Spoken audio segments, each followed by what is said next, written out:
to regulate, oversee, or tax the not-for-profit world.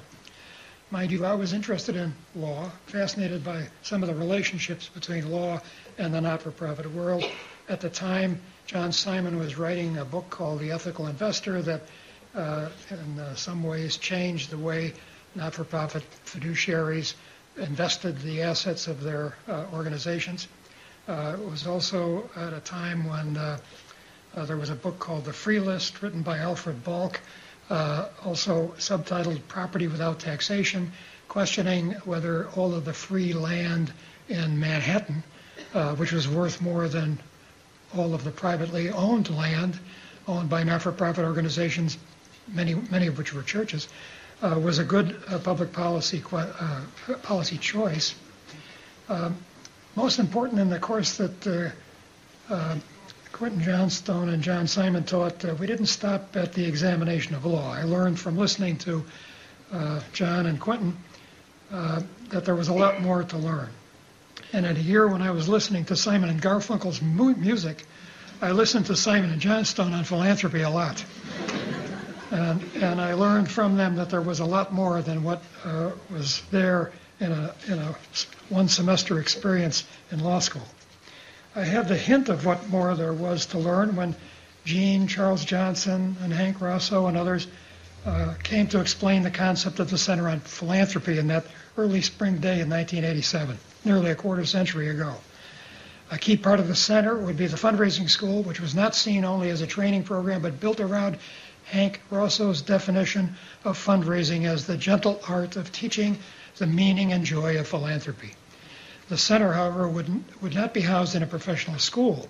Instead, it was to be in the School of Liberal Arts, where it could encourage and benefit from the scholarship of historians, economists, sociologists, and philosophers.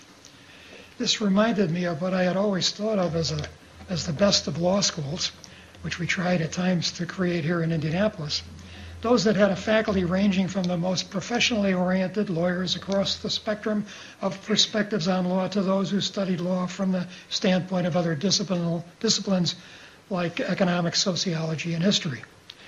The key was to have a strong collection of talented people studying philanthropy or law from different perspectives, but all coming together in collegial fashion for the advancement of knowledge, both professional and abstract.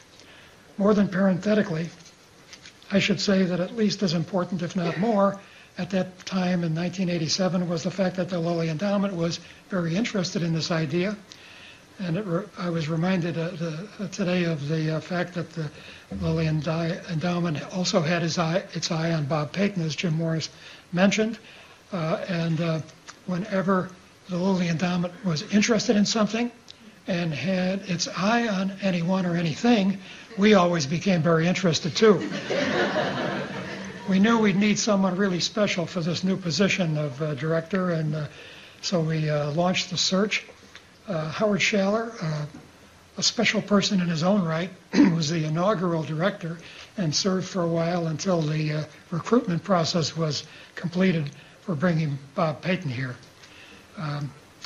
I think that enough have spoken about that search and how Bob came here, but after agreeing to be helpful to us in a small way by being an advisor and a member of the search committee, he helped us in a really big way by being the person who launched in true fashion the Center on Philanthropy.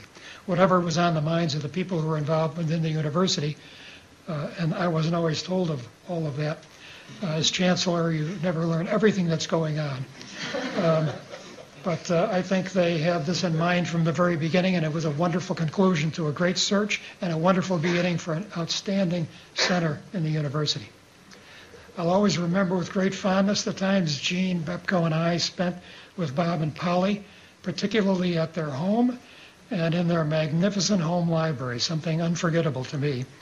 I've never known anyone else whose requirements for a home in Indianapolis included structural elements sufficient to house a library collection.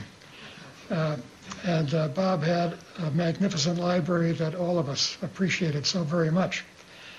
I've not come across many who have carried a message about their work that was any more direct and powerful than Bob's.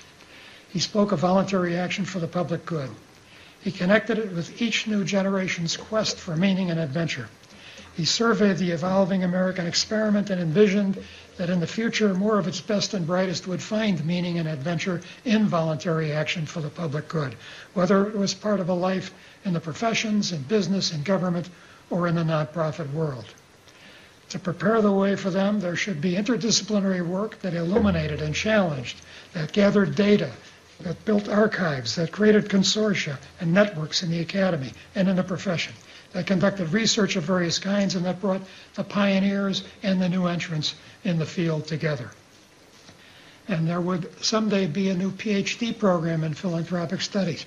Dr. Moody mentioned that, and is a representative, living example of how Bob's students have gone all around the country, all around the world to do great things.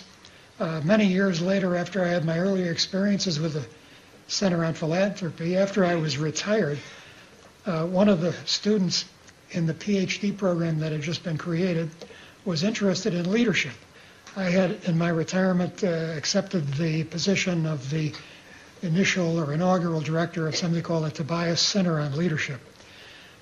In my role as director of the center, I was asked to be one of her advisors. I was impressed, very much impressed by the range of her interests, and identified her immediately as one of the disciples of the Payton movement. Many of you know her. Her name is Angela Seaworth. Shortly after leaving us with her dissertation still in the works, she landed a job at Rice University as the new director of the Center for Philanthropy and Nonprofit Leadership, part of their Suzanne Glasscock School of Continuing Studies. Their interest at Rice was not necessarily to think exactly along the same pathways that Indiana had followed, but I think we can count on Angela to bring the breadth and depth to whatever she does, that depth and breadth that she learned from Bob Payton. I'm optimistic that this will be one of the many examples of the radiating glow of what Bob started and championed here almost 25 years ago. And then somebody mentioned that the Jane Addams Fellows, or some of them, were meeting this morning. That was another fascinating part of the world of philanthropy that I was exposed to. I met with Bob and the Jane Addams Fellows in a couple of different years. He took them through a fascinating tour of the world of voluntary action for the public good. And from conversations I've had with those Jane Addams Fellows, I think of them as a cadre of activists in the Payton tradition, all to the great benefit of our society. I think Bob would be happy if he could see us here today. He'd see the expanding number and breadth of people who are interested in philanthropic studies. He'd see that the study of voluntary action for the public good is alive and active, and that philanthropic studies will continue to grow as more people find meaning and adventure in studying and participating in voluntary action for the public good. And thinking about just these few glimpses of my experience with Bob and the center, it's clear to me that it has been an important part of my life. I'm a different person than I would have been without this connection, without Howard Schaller, Warren Ilchman, Gene Temple, Patrick Rooney, and Bob Payton, the series of directors that I've been privileged to know and work with. And I'd like to say thank you to all for expanding my understanding of life and teaching me the ingredients of a life well lived.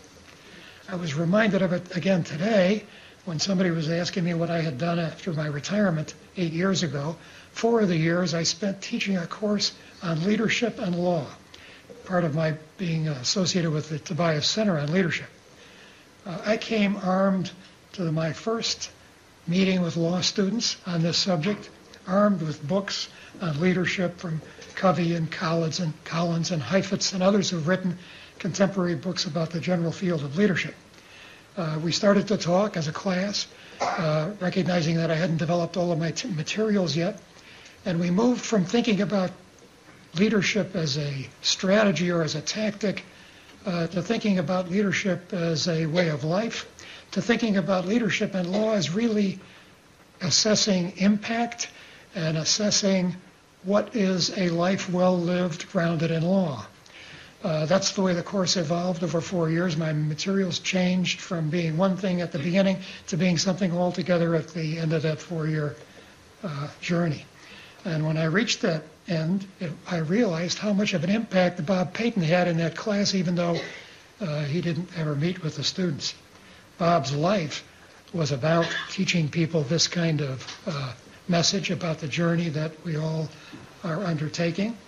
Bob's life was one that was particularly well lived, and the people that we studied in our leadership and law class, the biographies that we developed, were all of people who had chosen lives very well lived, grounded in law. So Bob Payton was teaching in the law school, even though he probably had never set foot in it otherwise.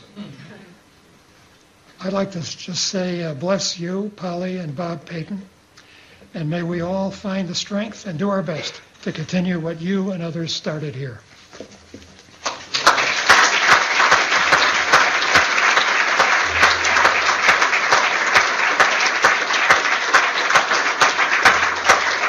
We have one more speaker who is not on the agenda, Matthew Payton.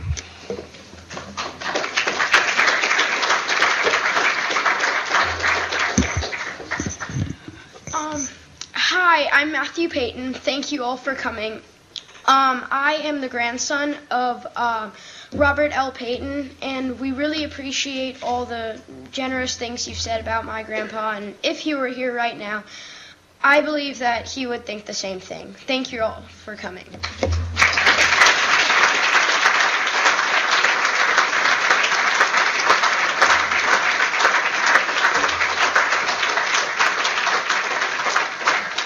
There's a reception in the Joseph and Matthew Payton Philanthropic Studies Library on the second floor of the library, so I'd welcome you all to join us. Thank you.